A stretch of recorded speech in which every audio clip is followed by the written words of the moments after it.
Yo, what's up? Welcome to Stay Deep. Ini apa ni nak tanya tu satu soalan, okay? Apa beza profesor universiti dengan orang yang conspiracy theories yang cakap merapu kat Facebook? Jawapannya, tak ada beza kalau tak mengikut landasan ilmu. Yo, what's up guys? Hari ni Abang Dik akan post satu video yang paling penting untuk setiap orang pelajar, sama ada korang buat undergraduates ke, masters ke, PhD ke. Aku rasa software ni adalah sangat penting untuk korang guna untuk kita duduk pada landasan ilmu yang betul. Okay? Jadi kalau korang nak buat research yang okay dan nak buat assignment, nak buat dissertation kan, nak buat thesis yang mengikut landasan ilmu yang boleh membantu korang pass dalam universiti, sekolah mungkin tak sangat lah, universiti lah. Jadi korang patut follow Abang Dik dan kita tengok macam mana nak buat research menggunakan teknologi terkini supaya ia akan memudahkan kerja sekolah anda. Okay, so let's go. Okay, sebagai pelajar postgrad Abang Dik nak sharekan workflow Abang Dik lah. Ada banyak workflow di luar sana, tapi Abang Dik rasa workflow ini adalah paling mudah lah untuk orang-orang yang nak buat satu perkara tu secara sistematik tetapi tak begitu rajin. Jadi hari ini nak pendekkan cerita, kita akan tengok satu software ni yang dinamakan Mendeley. Korang mungkin pernah dengar tentang Mendeley dan macam mana Mendeley ni berfungsi, tapi hari ni Abang Dik nak ajar korang kenapa korang patut menggunakan Mendeley dalam membuat assignment korang dan dalam membuat penulisan akademik. Jadi sebelum kita mulakan kita tengok Mendeley, Abang Dik nak cakap sikit tentang proses penulisan akademik. Jadi penulisan akademik ni dia simple aja. Nombor satu, kau kena baca banyak jurnal lah. Okay, jurnal artikel tu yang kau cari dekat Science Direct ke, dekat mana-mana database system, kau cari jurnal artikel. Sebab itulah dia disiplin ilmu yang membezakan kau dengan conspiracy theories dekat Facebook. Journal databases ni adalah berdasarkan eksperimen dan kajian yang dilakukan di institusi-institusi pengajian di seluruh dunia. Jadi semua penemuan akademik akan dibuatkan lah. Kalau dia buat artikel, dia akan submit artikel tu kepada journal databases kan. Artikel-artikel ini merekodkan penemuan-penemuan akademik semasa dan bukanlah berdasarkan ciptaan otak kau semata-mata, tetapi berdasarkan kajian, eksperimen, kajian sosial kan.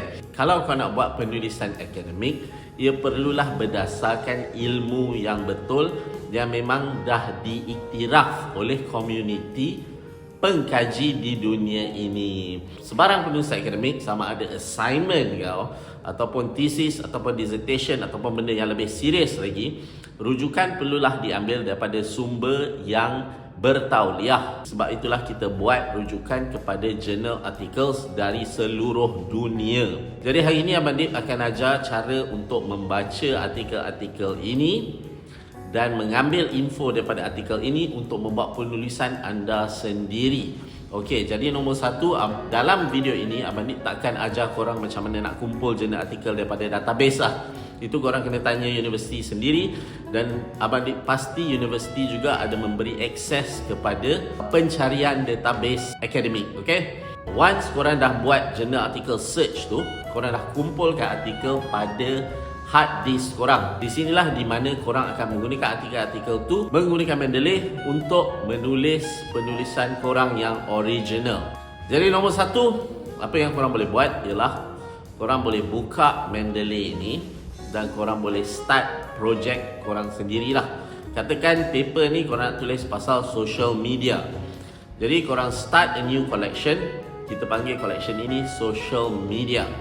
Okey, daripada folder yang anda dah collect semua journal articles anda tadi tu, anda boleh drag and drop saja ke dalam Mendeley ini, dan Mendeley akan automatically kategorikan artikel-artikel ni mengikut tajuk dan juga penulis dan juga tahun dia kan. Jadi ia memudahkan anda untuk baca semua artikel ni dan rujuk kembali kalau anda perlu dalam penulisan anda. Okay, so immediately proses pengkajian anda tu dah menjadi sistematik. Okay, kita sambung pula. Kita sambung. Apa yang Abrik suka tentang Mendeley ini ialah tadi daripada collections anda tadi, anda boleh pilih option untuk create sub collection pada collection tadi. Jadi collection tadi merangkumi semua artikel anda. Kita boleh create satu lagi sub collection. Katakan sub collection tu kita letak methodology. Daripada jurnal artikel tu kita interested in methodology dia kan, kita boleh letak dalam sub artikel methodology. Ataupun sampling, kita letak sampling kat bawah social media project tadi. Okay, jadi bila kita buka tab, katakan tab methodology atau tab sampling tadi, kita hanya akan tengok artikel-artikel yang berkaitan dengan perkara tersebut dan bukan semua artikel. Jadi kita boleh buat rujukan kita cepat. Okay, jom kita buka satu jurnal artikel. Yang menarik tentang Mendeley ni, okay, yang korang perlu gunalah Mendeley ni, okay, kau perlu gunakan dia sebagai reader. Instead of guna PDF reader, Adobe PDF ke apa, kau guna Mendeley ni sebagai reader. Okay, jadi bila dan dia ada a very good reader, kau boleh guna je macam PDF reader dan baca jurnal artikel itu di sini. Okay, apa yang korang boleh buat ialah korang boleh highlight teks pada jurnal articles ini. Dan teks-teks ni kau boleh highlight seperti mana highlighter biasa juga, okay? Tapi yang bestnya kau boleh right click dan add a sticky note. Sticky note ini merupakan annotation kepada tempat-tempat yang penting yang korang rasa korang akan buat rujukan kembali. Yang bestnya tentang Mendeley Reference Manager ni ialah kalau kita pergi tab info, okay, kita ada summary of the article, ada abstract semua. Tapi kalau kita tengok kepada annotations tab ni, dia akan list out semua sticky note yang kita dah create pada artikel tadi. Jadi untuk kita jump to methodology, untuk kita jump to data collection atau any point penting yang kita rasa penting tu, yang kita dah buat note tadi tu, dia adalah sangat mudah dan sangat cepat. Dan satu lagi feature yang paling suka ialah dia ada paling atas ni, korang boleh buat general note tentang artikel tersebut. Jadi kita boleh cakap, okay, this article is important sebab methodology dia. This article very important sebab sampling dia. Jadi saya boleh copy methodology dia in the future masa saya buat penulisan saya nanti. Masa saya buat penulisan saya nanti, saya nak copy sampling ini. Jadi kita boleh buat note tentang jurnal artikel ni dan kita boleh go back to our list dan kita boleh buat reference yang cepat. Kita boleh go through the list, kita boleh go through the articles dan kita boleh buat rujukan kembali kepada artikel-artikel yang kita dah baca tu secara cepat dan sistematik. Okay, dan itu sajalah. That's it. Mendeley ini sangat-sangat membantu dalam proses membaca artikel, membuat nota pada artikel tu dan membuat rujukan kembali supaya kita boleh buat penulisan original kita menggunakan landasan ilmu yang betul dengan referencing journal articles. Sebelum kita habiskan tutorial kita ni, kita akan bercakap sikit tentang app-app yang korang perlu pada komputer korang. Nombor satu, app yang Abang Nik dah tunjuk tu, Mendeley Reference Manager.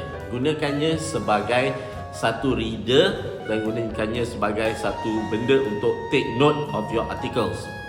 Nombor dua, korang perlukan versi lama Mendeley Desktop sebab app ni dia dalam proses updating lah.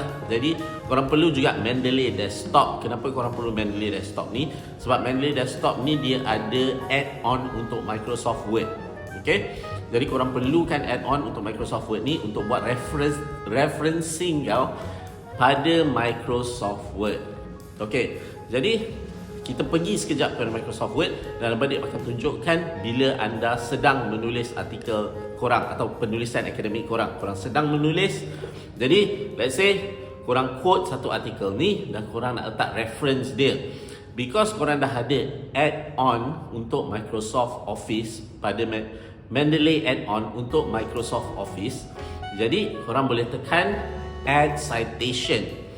Okay, bila korang tekan add citation, dia akan keluar pop-up window ni dan korang boleh search jurnal articles yang ada pada Mendeley. Okay, jadi once korang pilih satu artikel, dia akan keluar sebagai reference pada Microsoft Word korang. Okay, jadi referencing ini dilakukan secara automatik dan Mendeley akan manage semua references anda. Pada hujung penulisan anda ni, kita boleh letak bibliografi, atau untuk bahagian references ni kita letak bibliografi, dan dia akan auto generate semua references yang kita dah letak dalam penulisan kita. Jadi that's how you do your final year project atau master's thesis atau PhD dissertation ke apa. That's how you do it, supaya referencing anda once anda tukar, dia automatic update dalam references list. Dan pada masa yang sama, semua pembacaan anda itu tidak hilang, semua nota-nota anda itu tidak hilang.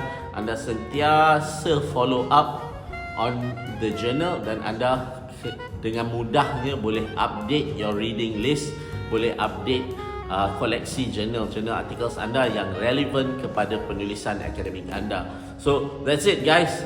Abang Dik harap semua orang belajar dan mula menggunakan Mendeley Reference Manager ni, sebab Abang Dik rasa ini adalah satu proses yang sangat mudah dan sangat memudahkan penulisan akademik korang.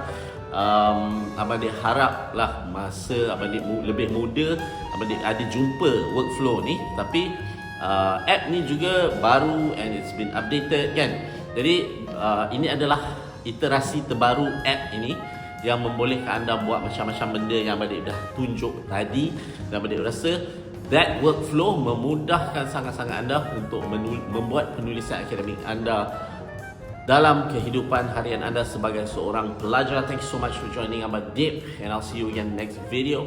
Welcome to Tech Dip untuk video-video tutorial yang menarik penggunaan app atau gadgets yang terbaru. Make sure you subscribe and join the Dip fam, and don't forget to leave a like untuk channel Tech Dip ni, kerana ia membantu Abang Dip dalam algoritma yang dikuasai oleh kuasa-kuasa besar di luar sana. Jadi bantuinlah Tech Dip dan bantuinlah diri anda sendiri. Okay guys, peace out man. Garut lah.